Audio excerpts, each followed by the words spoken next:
नमस्कार विद्यार्थी मित्रांनो, युरेका युरेका या ऑनलाईन लर्निंगसाठी असणाऱ्या चॅनलमध्ये आपणा सर्वांचं सहर्ष स्वागत आहे. आज आपण या ठिकाणी लाईफ प्रोसेसेस पार्ट 2 मधील sexual reproduction in human beings हा जो पार्ट आहे तो डिस्कस करणार आहोत. आणि तो पार्ट डिस्कस करण्यापूर्वी सर्वात महत्त्वाची गोष्ट म्हणजे इथे आपल्याला कॅन यू रिकॉलमध्ये काही क्वेश्चन्स दिलेले आहेत. ते खूप महत्त्वाचे आहेत, कारण पुढे जर आपल्याला काही फिमेल हार्मोन्सशी रिलेटेड काही गोष्टी आहेत त्या डिस्कस करण्यासाठी हे हार्मोन्सचं डिस्कशन इथे महत्त्वाचं आहे. आणि त्यामुळे कॅन यू रिकॉलमधील हा जो फर्स्ट क्वेश्चन आहे तो फर्स्ट क्वेश्चन आपण रीड करूयात. Which different hormones control the functions of human reproduce system through chemical coordination. तर लक्षात घ्यायचं आहे, तर chemical coordination, it is the coordination which is achieved or which is taking place with the help of the endocrine system of our body, and various different types of endocrine glands, they are secreting hormones which control the functioning of each other. म्हणजे एकमेकांचं functioning हे जे glands आहेत they are controlling each other, they are controlling the chemical secretions secreted by the different glands. They are controlling each other and this is known as the chemical coordination. म्हणजे अशा पद्धतीने हे chemical coordination हे आपल्या शरीरामध्ये आवश्यक आहे आणि ते एंडोक्राइन सिस्टीमद्वारे केलं जातं. आता हे जे केमिकल कोऑर्डिनेशन आहे याचं एक बेस्ट एक्झाम्पल, जे कॉमन एक्झाम्पल आहे ते मला इथे देणं महत्त्वाचं वाटतं, म्हणून मी ते एक्झाम्पल इथे देत आहे की आपल्याला माहीत असणारे जे इन्सुलिन हार्मोन आहे. So this is the insulin hormone which is controlling the glucose level in our blood.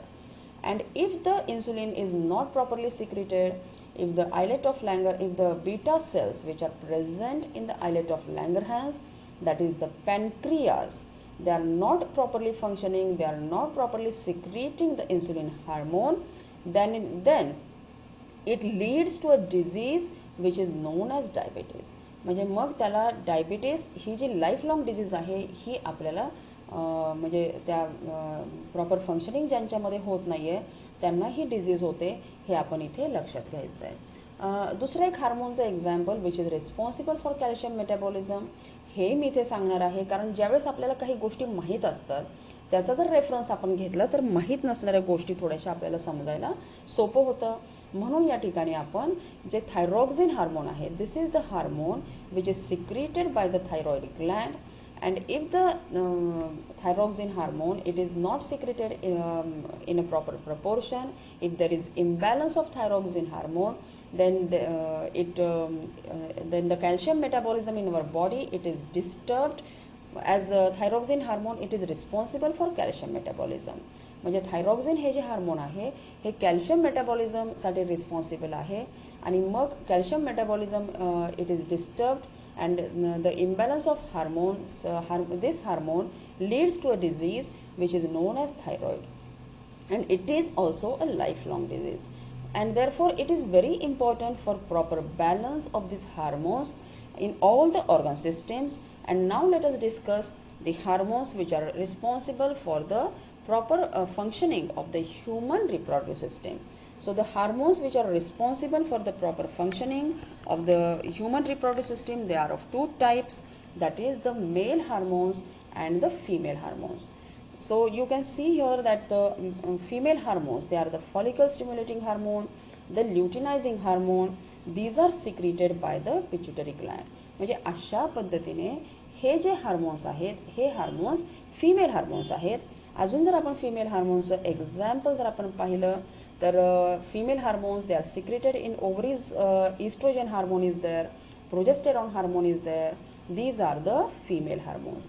आणि मेल हार्मोन जर आपण पाहिलं तर testosterone it is the male hormone which is responsible for the sperm production in male. म्हणजे अशा पद्धतीने हे वेगवेगळे हार्मोन्स ह्युमन रिप्रोड्यूस सिस्टीमला कंट्रोल करतात, हे आपण या ठिकाणी लक्षात घ्यायचं आहे. And which hormones are responsible for changes in human body occurring during the onset of sexual maturity. म्हणजे जे टीन एज आहे, ज्या टीन एजमध्ये काही चेंजेस आपल्या रिप्रोड्यूटिव्ह सिस्टीममध्ये होत असतात, ते कशामुळे होत असतात, कुठल्या टाईपच्या हार्मोन्समुळे होत असतात. So you can see here that the estrogen hormone in female body and the male hormone in the male hormone which is the testosterone hormone, these are responsible for the changes in human body or the reproductive development in the human body during the teen age. And that is why the government has made different marriage laws. And here is a question which is based on the law, marriage law. Why has the government of India enacted the law to fix the minimum age of marriage as 18 in girls and 21 in boys? म्हणजे अशा पद्धतीने जे काही questions आहेत ते आपण discuss केलेले आहेत.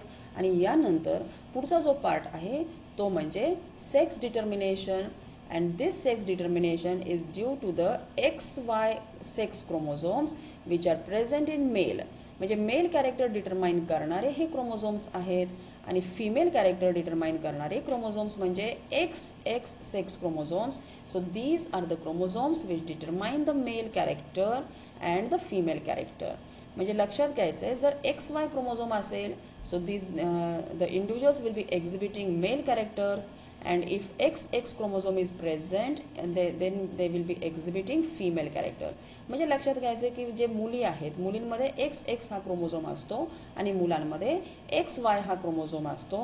अशा पद्धतीने autosomes and sex chromosomes these are the different types of chromosomes which are present in human body. आणि ह्याच्यानंतर आपण actually we are going to the human male reproductive system. आणि ही जी ह्युमन मेल रिप्रोड्यूटिव्ह सिस्टीम आहे ती आपण आता स्टडी करणार आहोत. Now let us study about the human male reproductive system on page number 28 in our textbook. आता मी इथे दोन डायग्राम्स का इथे दाखवलेले आहेत हे लक्षात घ्या की आपल्याला जो मेल रिप्रोड्यूटिव्ह सिस्टीमचा पार्ट आहे किंवा फिमेल रिप्रोड्यूटिव्ह सिस्टीमचा पार्ट आहे तो किती आहे, विचारा बरं स्वतःला किती पार्ट आहे तो. It is just one paragraph. आणि या पॅरेग्राफमध्ये आपल्याला 10th स्टँडर्डच्या लेवलला हे अपेक्षित आहे की आपल्याला जे बेसिक काही ऑर्गन्स आहेत ते ऑर्गन्स आपल्याला माहीत असले पाहिजेत, त्याचं स्ट्रक्चर माहिती असलं पाहिजे आणि त्याचे फंक्शनिंग माहिती असले पाहिजे. तर अशा पद्धतीने आपण याचा स्टडी करणार आहोत. We are just going to study it in a tabular manner. म्हणजे टॅब्युलर फॉर्ममध्ये आपण ते स्टडी करणार आहोत. आणि ज्यावेळेस तुम्ही 12th स्टँडर्डमध्ये जाल त्यावेळेस तुम्हाला 14 पेजेसचं एक पूर्ण पुस्तक त्या ठिकाणी पुस्तकामध्ये एक चॅप्टर 14 पेजेसचा आहे जो रिप्रोड्यूटिव्ह सिस्टीमशी रिलेटेड आहे. आणि म्हणून मग या ठिकाणी मी काही टेबल्स इथे दाखवणार आहे. ते टेबल्स आपण इथे लिहून घ्यायचे आहेत. आणि त्याचप्रमाणे होमवर्कसाठी 3.16 mail reproductive system of human आणि 3.1b this is the diagram from the 12th standard text book. आणि अशा पद्धतीने द पार्ट ऑफ टेस्टीज हे आपण इथे पाहतोय की the part of testes they are open to show the inner details. म्हणजे अशा पद्धतीने ह्या दोन डायग्राम्सचा कंपॅरेटिव्ह स्टडी करायचा आहे. यापैकी आपल्याला जी डायग्राम आपल्या टेक्स्टबुकमध्ये आहे ती डायग्राम काढायची आहे. ही डायग्राम फक्त मी तुम्हाला रेफरन्ससाठी दिलेली आहे, हे आपण लक्षात घ्यायचं आहे. म्हणजे अशा पद्धतीने आज होमवर्क म्हणून you have to draw the male reproductive system of the human. आणि जे पार्ट्स आहेत ते पार्ट्स आपण नंतर टॅब्युलर फॉर्ममध्ये इथे स्टडी करणार आहोत. So these are the different parts of the human male reproductive system. So you can see here the organ which is the testis. It is a paired organ. म्हणजे pairs मध्ये असणारे organ जसे आपले डोळे आहेत, कान आहेत, these are in pairs. Okay, nostrils, these are in pairs. तसे टेस्टिस जे आहेत ते पेअर्ड ऑर्गन्स आहेत. किडनीज हा इंटरनल ऑर्गन आहे आणि इट इज इन पेअर्स. आता हे जे आहेत स्ट्रक्चर कुठे आहे, where are they located, they are located outside the abdominal cavity in the scrotum. आणि मग इथे त्याचं फंक्शन दिलेलं आहे. the cells divide meiotically or by meiosis to produce sperms. म्हणजे लक्षात घ्यायचं आहे, याच्या आधी सुद्धा मी तुम्हाला सांगितलेलं आहे की germ cells they are producing they are developing meiotically as well as by the process of meiosis. म्हणजे लक्षात घ्यायचं आहे की हे सेमिनिफरस ट्यूब्यूल्स जे आहेत त्याच्यामध्ये जो जर्मिनल एपिथेलियम. जर्मिनल एपिथेलियम असं का म्हटलेलं आहे? Because it is consisting of germ cells. म्हणजे जर्म सेल्स त्याच्यामध्ये आहेत म्हणून त्याला जर्मिनल एपिथेलियम असं म्हटलेलं आहे. And it is developing by the process of meiotic division and the process of meiosis. आणि स्पर्म्स या ठिकाणी तयार होतात. And the hormone which is secreted by testis, it is the testosterone. म्हणजे हे सगळ्या तुम्ही गोष्टी अशा टॅब्युलर फॉर्ममध्ये लिहून घ्या, म्हणजे तुम्हाला कुठल्याही प्रकारची डिफिकल्टी नाही आणि पॉईंट वाईज मॅनरमध्ये तुम्हाला अभ्यास करता येईल. त्याचप्रमाणे डिफरंट ट्युब्युलर स्ट्रक्चर्स. मग काही ट्यूबलाईक स्ट्रक्चर्स जे आहेत ते ट्यूबलाईक स्ट्रक्चर्स कोणते आहेत? तर रेटिटेस्टिस, वास डिफरन्स, एपिडिडायमिस, वास इफरन्स, त्याच्यानंतर epididymis, vas deferens, ejaculatory duct and urethra. मग हा जो हा जो पाथवे आहे तर तो pathway it is essential for the travelling of the sperms from one tubule to the next. And in this interval they are nourished and made mature for the fertilisation. म्हणजे ज्यावेळी जे स्पर्म्स आहेत the sperms while travelling through this pathway they become matured and they are nourished. म्हणजे त्यांचं जे nourishment आहे ते nourishment होतं and they are matured for fertilization. म्हणजे fertilization which is the process which leads to the development of zygote. त्याच्यासाठी हे हा जो पाथवे आहे या पाथवेमधून जात असताना त्या ठिकाणी ते नरिश होतात and matured. They are also matured in this process while passing through this pathway. And you can very easily observe this pathway in the diagram. डायग्रॅममध्ये ही पाथवे आपल्याला पाहायची आहे आणि अशा पद्धतीने 12th स्टँडर्डची डायग्रॅम सुद्धा आपण इथे दाखवलेली आहे तुम्हाला रेफरन्ससाठी. आणि नंतरचा जो पार्ट आहे तो म्हणजे various different glands which are present in the male reproduce system.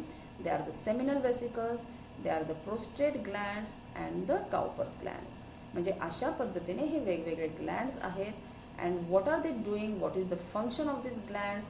They are secreting, the secretions are released in the urethra, and all the secretions and the sperms it is called as the semen. So you can write here a question, what is semen? So the secretions and sperms it is together called as semen. त्याचप्रमाणे जो पीनस आहे किंवा urethra पीनस हे जे आहे it is for the passage of urine as well as the sperms. And पीनस it transfers the सीमेन during the intercourse. म्हणजे जे सीमेन आहे त्याचं ट्रान्सफर करण्यासाठी हे पीनस आहे ते फंक्शनिंग करत आहे, हे आपण लक्षात घ्यायचं आहे. And what is urethra? Urethra is a common passage for sperms and urine. ह्या पण गोष्टी आपण इथे लक्षात घ्यायच्या आहेत. आणि अशा पद्धतीने हा टॅब्युलर फॉर्ममध्ये जो पार्ट आहे तो लिहून घ्यायचा आहे आणि त्या पद्धतीनेच आपण याचा अभ्यास करायचा आहे. Because this is just the introductory part. And when you are going to 12th standard you are going to study about the all the male reproduce system and the female reproduce system in more details. And there is a elaborate chapter on this male reproductive system and the female reproductive system constituting about 14 pages in standard 12th. हे पण आपण या ठिकाणी लक्षात घ्यायचं आहे. आणि त्याच्यानंतर इथे मी जे दाखवलेलं आहे मेल रिप्रोड्यूटिव्ह सिस्टीममध्ये इथे diagrammatic section of the seminiferous tubules. It is also a diagram from the 12th standard textbook. So you can see here the formation of spermatocytes, spermatogonia. These are the cells which are known as the germ cells. याच्या आधी पण मी तुम्हाला एक diagram दाखवली होती spermatogonia आणि oogonia त्यामध्ये दाखवले होते. आणि अशा पद्धतीने हे स्पर्मॅटोगोनियम म्हणजे spermatogonium it is the singular word and spermatogonia it is the plural one. म्हणजे अशा पद्धतीने हे स्पर्मॅटोगोनिया आणि spermatogonium this are one and the same words. हे आपण या ठिकाणी लक्षात घ्यायचं आहे. And it is dividing by mitosis and then by meiosis, then forming the primary spermatocyte, secondary spermatocyte, and then the spermatid and the spermatozoa or the sperms, which are the structure of the sperms it will be discussed when you go in the 12th standard. 12th standard मध्ये तुम्हाला structure of sperms, त्याचप्रमाणे how the male reproductive system and the female reproductive system they are functioning ह्या सगळ्या डिटेल्सचा तुम्हाला अभ्यास करायचा आहे.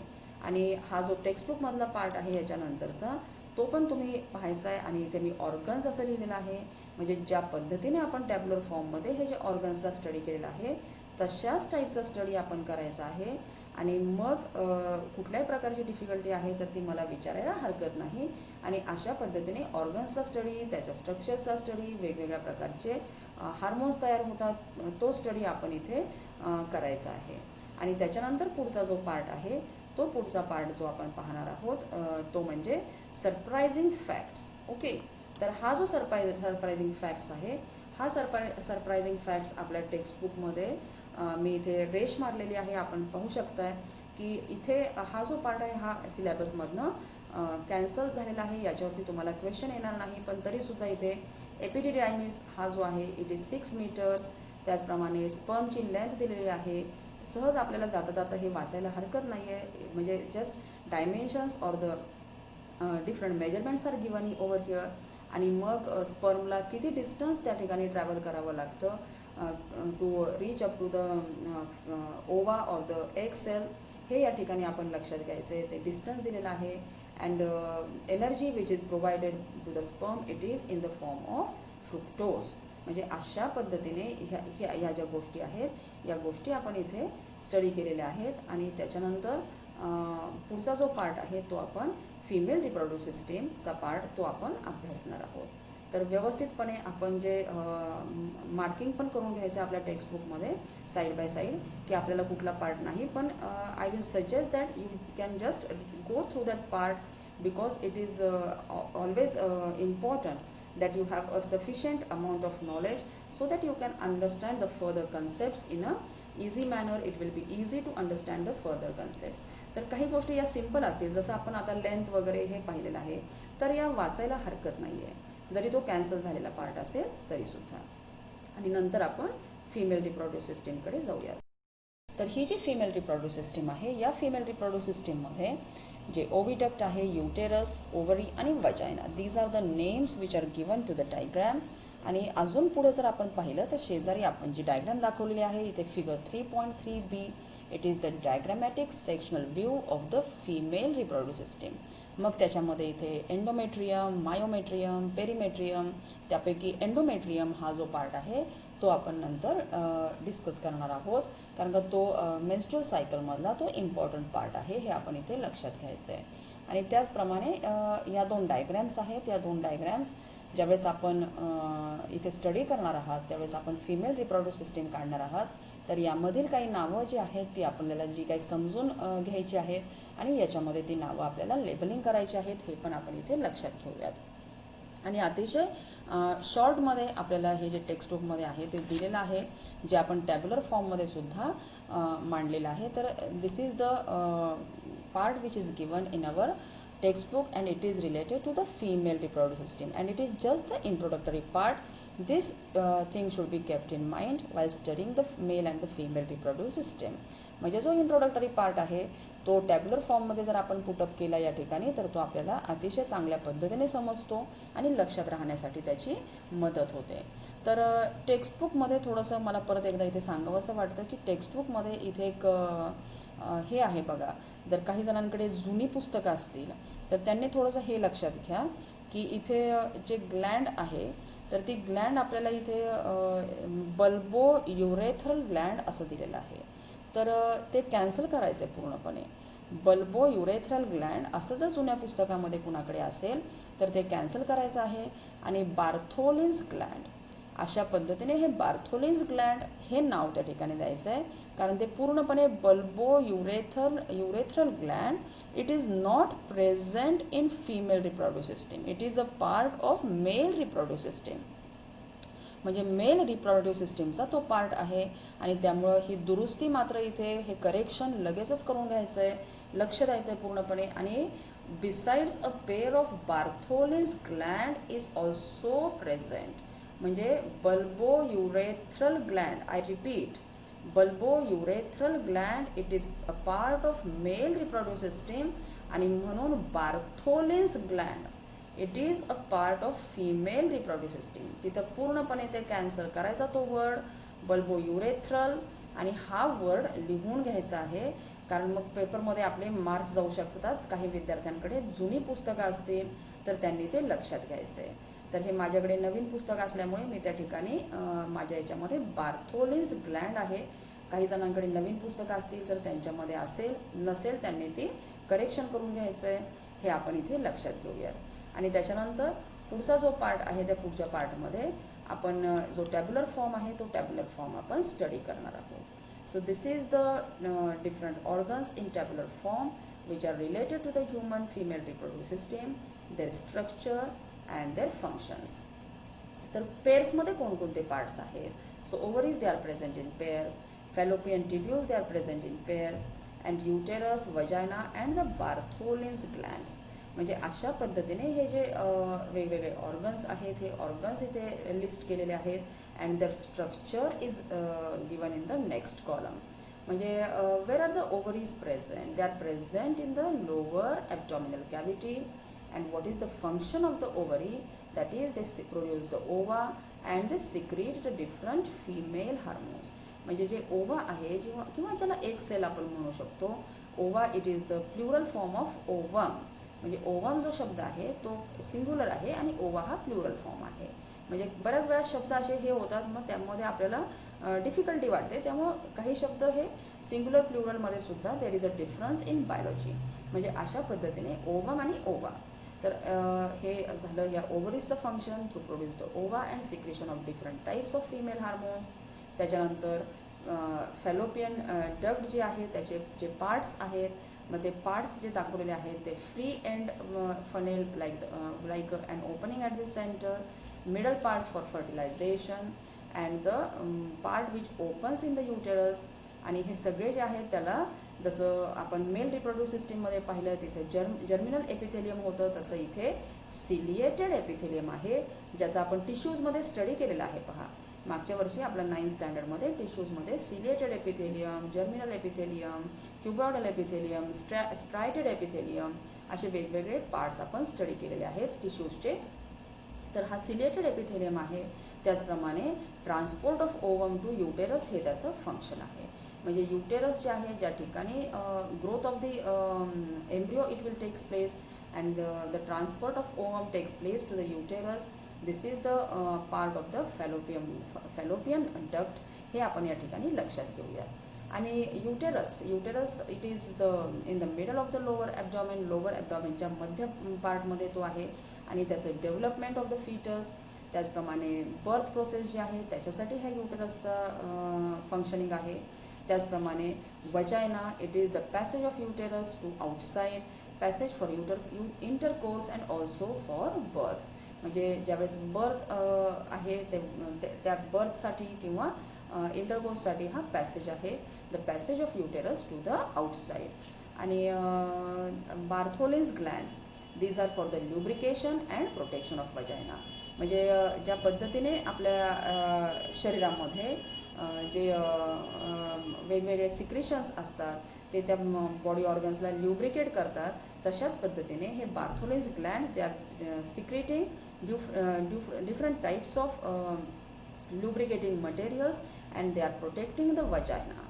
तर अशा पद्धतीने हे फिमेल रिप्रोडक्टिव्ह सिस्टीमचे वेगवेगळे पार्ट्स आहेत जे आपण टॅब्युलर फॉर्ममध्ये लिहून घेऊयात. आणि त्या पद्धतीनेच आपण ते इंट्रोडक्टरी पार्ट असल्यामुळे तशा पद्धतीने आपण तो स्टडी करूयात. त्याचप्रमाणे हा टेक्स्ट बुकमधला पार्ट जो आहे इथे सीबी आर प्रेझेंट वगैरे हे जर आपण टॅब्युलर फॉर्मचा जर स्टडी केला तर हे आपल्याला सहजपणे समजणार आहे. हेही आपण या ठिकाणी लक्षात घेऊयात. आणि त्याच्यानंतर जो पुढचा पार्ट आहे तो पुढचा पार्ट म्हणजे गॅमेट फॉर्मेशन. हा जो पार्ट आहे हा गॅमेट फॉर्मेशन पार्ट आपल्याला स्टडी करायचा आहे.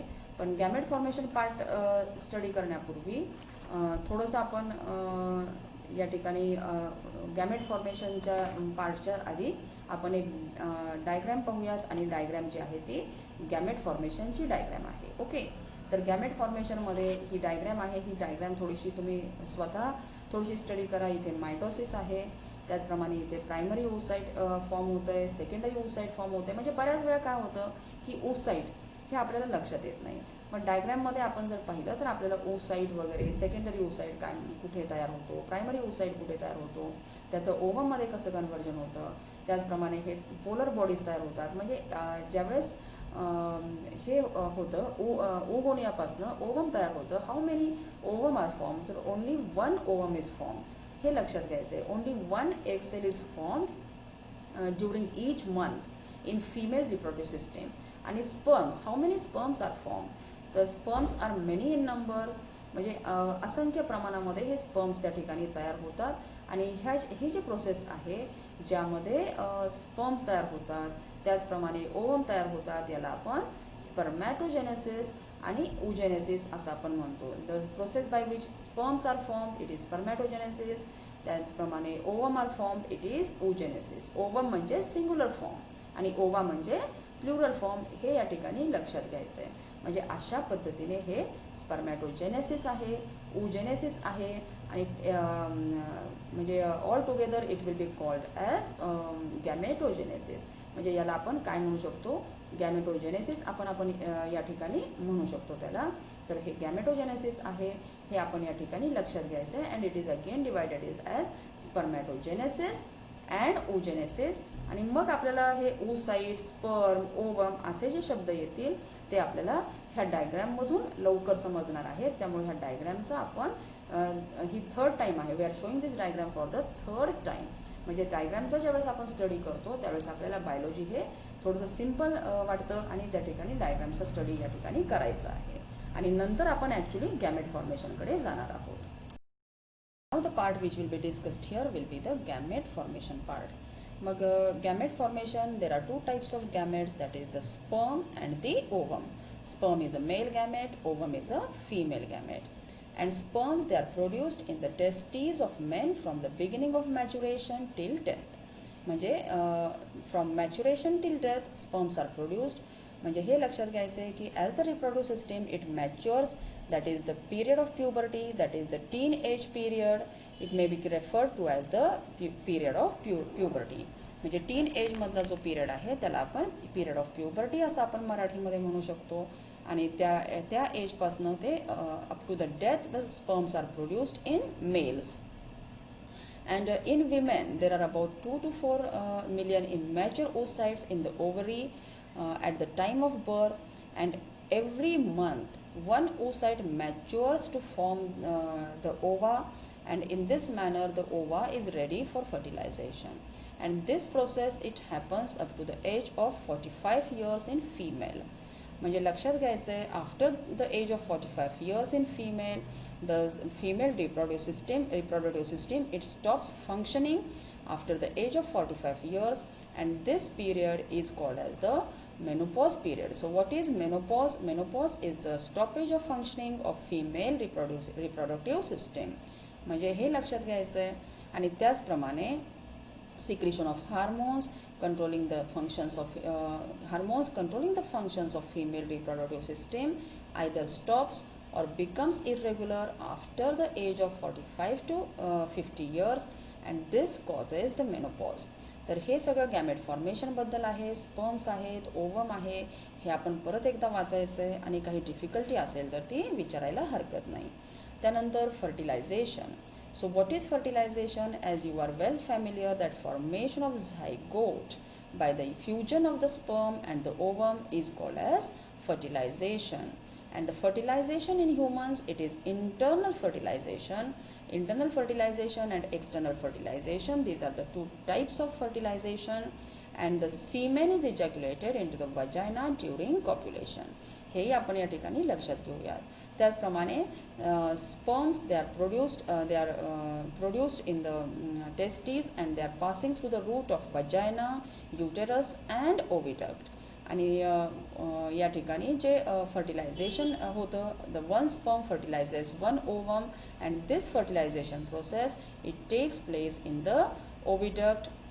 And it should be remembered that every month one ovum is released from the ovary. There are about 2 to 4 million ova, and approximately 400 oocytes are released up to the age of menopause. Means all the oocytes they are not used the remaining oocytes they undergo degeneration process or they are destroyed असं आपण त्या ठिकाणी म्हणू शकतो. म्हणजे अशा पद्धतीने हे गॅमेट फॉर्मेशन आहे. त्याची जी डायग्रॅम आहे ती डायग्रॅम थोडीशी आपण रेफर करूयात. ही डायग्रॅम महत्त्वाची आहे, ही लक्षात घ्या.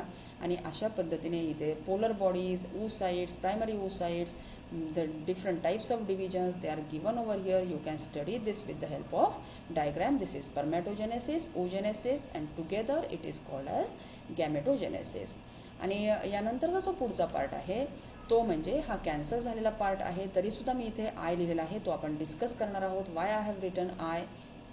त्याचप्रमाणे इथे जे फर्टिलायझेशन प्रोसेस आहे त्यामध्ये जे ओवम आहे ते ovum and sperms they are shown over here and you can see here that if the age up to a certain age only the female can produce healthy children or the healthy infants will be produced, and after a certain age abnormalities like Down syndromes they will be seen in the newly born infants, and therefore it is essential to know about this reproduction, the different types of stages in reproduction हे आपल्याला माहीत असणं महत्त्वाचं आहे, हे लक्षात घ्या. आणि अशा पद्धतीने हे हा जो पॅरेग्राफ आहे it is a general topic how the meiotic division takes place in embryo it has been discussed over here. आणि त्याच्यानंतर पुढचा जो पार्ट आहे डू यू नोचा पार्ट आहे. तर आपल्याला हे माहीत आहे की the number of chromosomes they are 46 in numbers, out of which 44 are the autosomes and the XX chromosome which is present in female and the XY chromosome which is present in male. म्हणजे अशा पद्धतीने हे क्रोमोझोम्सचं distribution जे आहे these are the autosomes and these are the sex chromosomes. So this is the combination which decides the character, and this is the 44 plus XX, it decides the female character, and 44 plus XY it decides the male character. And as you already know that the germ cells divide by meiosis and haploid gametes they are formed. आपल्याला meiosis मध्ये haploid gametes तयार होतात, हेही आपण study केलेलं आहे. and these are the haploid gametes which are the sperms 22 plus X and 22 plus Y. And these are the haploid gametes in male, and these are the haploid gametes in female. In female both the types of gametes will be in the same form, that is 22 plus X, and therefore only one gamete is shown over here. आणि अशा पद्धतीने if the fusion takes place in this manner, that is 22 plus X gamete, the gamete which is carrying the 22 plus X chromosomal pattern, it fuses with the 22 plus X, then a girl child is born. And if the gamete which is having a chromosomal pattern as 22 plus Y, it fuses with the 22 plus X from the female, then a male child is born, that is a boy is born. And therefore this point although it has been cancelled, हा जरी cancel झालेला part असेल तरी पुढे question आहे आपल्याला, त्या क्वेश्चनसाठी हा पार्ट आपल्याला समजून घेणं हे महत्त्वाचं आहे. थोडंसं you try to understand this part because there is a question on page number 31 which is related to this part, and this point should be remembered की ह्याच्यावरती आपल्याला क्वेश्चन आहे, हेही आपण या ठिकाणी लक्षात घ्यायचं आहे. आणि नंतरचा जो पार्ट आहे तो डेव्हलपमेंट अँड बर्थ हा जो पार्ट आहे यामध्ये zygote it is developing into embryo by mitosis और mitotic cell division, and this embryo it is then developing further into a fetus, and then the infant or a child is born in the mother's womb from the implanted embryo. म्हणजे अशा पद्धतीने जो placenta आहे, placenta it is a organ which is supplying food material during the growth in the uterus. आणि embryonic development takes place from 9 months after fertilization. Fertilization नंतर ही embryonic development जी आहे ती 9 months पर्यंत embryonic development it requires a period of 9 months. हेही आपण या ठिकाणी डिस्कस केलेलं आहे. आणि त्याच्यानंतर पुढचा जो पार्ट आहे तर इथे क्वेश्चन जो विचारलेला आहे तो क्वेश्चन पहा की is a mother responsible for a girl child and we should take efforts to stop female foeticide. म्हणजे जे फिमेल फिटिसाइड म्हणजे स्त्री भ्रूण हत्या ज्याला आपण म्हणतो त्याला आपण इंग्लिशमध्ये फिमेल फिटिसाइड असं आपण म्हणतो. आणि अशा पद्धतीने a man is totally responsible whether the couple will have a boy or a girl child. म्हणजे अशा पद्धतीने Y chromosome, whether it is fusing with the X chromosome, it decides whether the child is a male child or a female child. आणि त्यामुळे आपण हा जो आधीचा part आहे तो डिस्कस केलेला आहे. मी आधी सांगितलं की इथे जो क्वेश्चन आहे तो ह्या पार्टवरती आधारित आहे. म्हणजे हा जो आधीचा पार्ट जो आपण डिस्कस केला आहे त्याच्यावर आधारित इथे हा क्वेश्चन आहे. त्यामुळे तो पार्ट थोडासा आधीचा पार्ट समजून घ्या आणि त्याचा स्टडी करा. आणि इथे आपल्याला क्वेश्चन्स विचारलेले आहेत, कॅन यू टेल, ते सुद्धा कॅन्सल झालेले असले तरी पण आपण इथे थोडेसे डिस्कस करूयात की which hormone is responsible for which is released during the fetal development once the fetal development is completed.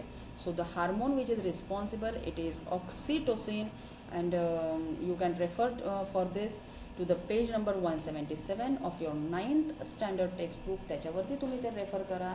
There is a table which is given of endocrine glands, their location and important functions. अशा पद्धतीने एक table आपल्याला दिलेला आहे. आणि parturition means delivery of the child, it is called as parturition. म्हणजे अशा पद्धतीने हा जो हार्मोन आहे it is helping oxytocin. You may write down the name. Oxytocin is the hormone which is helping in parturition or the delivery of the baby or the delivery of the child. हे आपण या ठिकाणी लक्षात घ्यायचं आहे. आणि त्याच्यानंतर पुढचा जो पार्ट आहे तो पुढचा पार्ट म्हणजे मेन्स्ट्रुअल सायकल जो आपण अभ्यासणार आहोत. So here is the last discussion of this topic, that is the menstrual cycle. So the menstrual cycle is happening after a period of 28 to 30 days. This point should be remembered. You should also remember that it is a natural cycle which is controlled by 4 different types of hormones, that is the follicle stimulating hormone, the luteinizing hormone, the estrogen and the progesterone. So the pituitary gland, it is the gland which is secreting the follicle stimulating hormone and the luteinizing hormone. So this follicle stimulating hormone, it is essential for the ovaries to produce the hormone which is the estrogen hormone.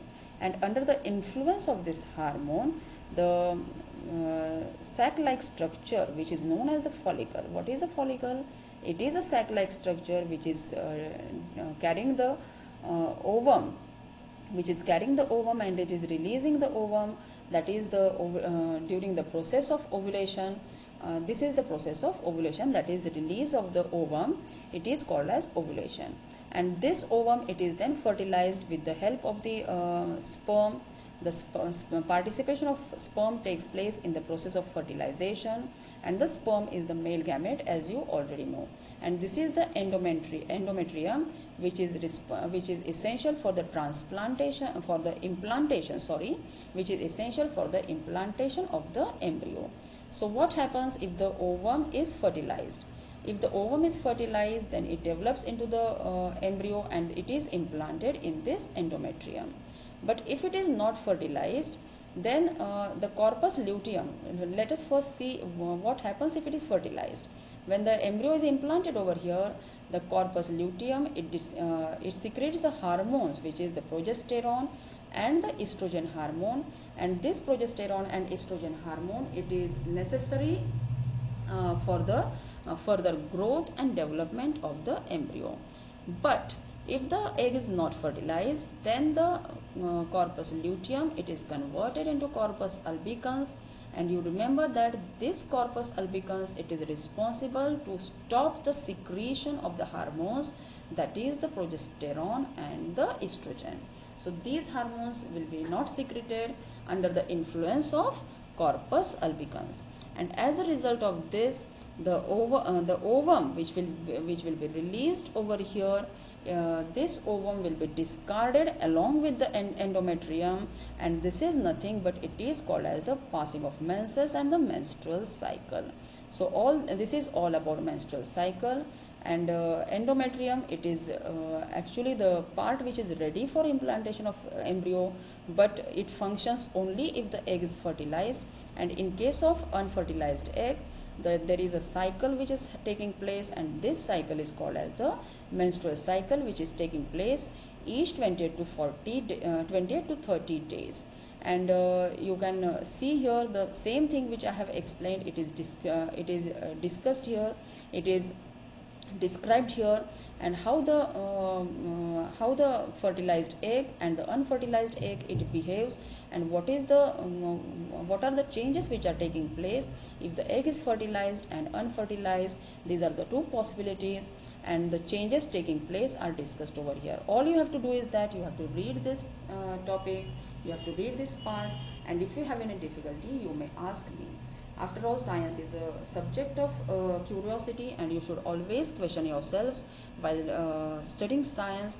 And another thing is that for homework, you can write the question answers from your exercise, so that you may it will be necessary for the it is necessary for the it is necessary to practice writing. Writing is also very important for representation of answers in a good manner, and to score good marks. And if you have any questions, you may ask me.